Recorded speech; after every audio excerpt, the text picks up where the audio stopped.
I mean, what were we really expecting with Z, Terry, and Henrique out of the lineup? I don't know. Maybe a little effort would have been nice. Yeah, it would have been nice to see him put in at least a little effort for Dostal.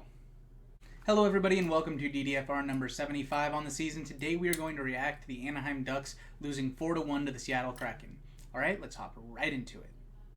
All right, I'm going to start on the deserve to win a meter.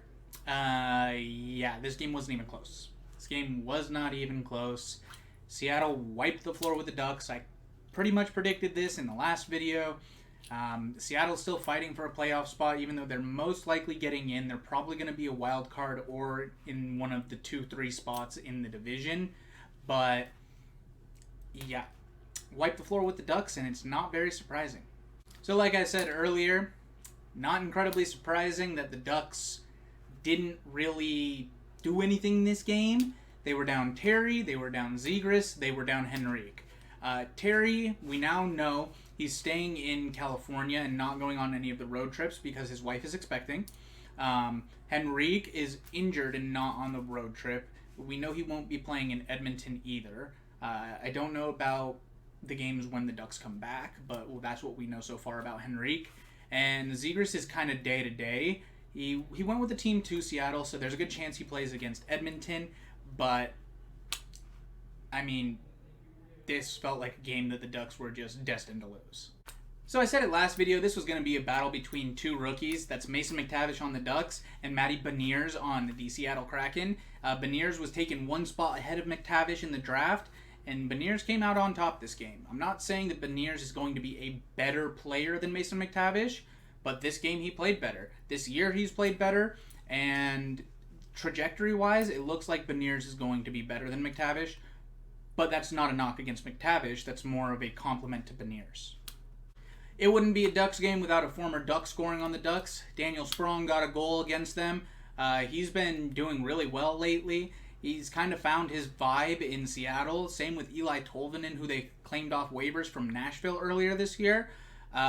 These are players who, very much like Vegas' first season, came to a team as misfits and kind of have turned their season, their career even around.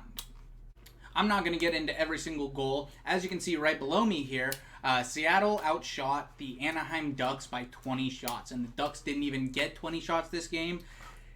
I get it.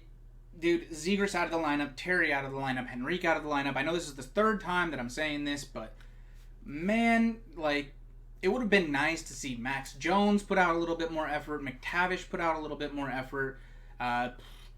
I mean, the defense is awful every single time, so I'm not going to ask much from them. But, yeah, this was kind of rough to watch. Ducks actually kept the game really close. They got it back within one until about the last 5 minutes of the third period. Daniel Sprong gets his power play goal, and then the Kraken get an empty netter. It was really unfortunate for Dostal. He played a really good game. He gave up about as many goals as expected, so I'm not really going to fault him for this one. He didn't play stellar, but he played good enough. All right, as you can see all the way over there, that was the last game against the Seattle Kraken this year. Seattle wins 3-1 in the season series against the Ducks. They're actually 3-0-1 against the Ducks, while the Ducks were 1-3 against the Seattle Kraken. Yeah, the Ducks won the very first game, and then Seattle never looked back. This was a huge switch up from last year, where Seattle was not an amazing team, and this year they are getting scoring from every single part of their lineup. Ducks play against the Oilers Friday, the 1st of April at 7 p.m. Pacific Standard Time. That's 10 p.m. Eastern Standard Time. The game will be broadcast on Bally Sports West for anybody in Southern California. I believe the game is going to be on Sportsnet for anybody in Canada. And for the rest of the United States, you're looking at ESPN+. I know it's a stretch. McDavid is 6 points away from 150. It would be really sad if he gets 150 against the Ducks. But it's Connor McDavid, and the Ducks are without Troy Terry and Adam Henrique for sure, maybe even Trevor Zegras.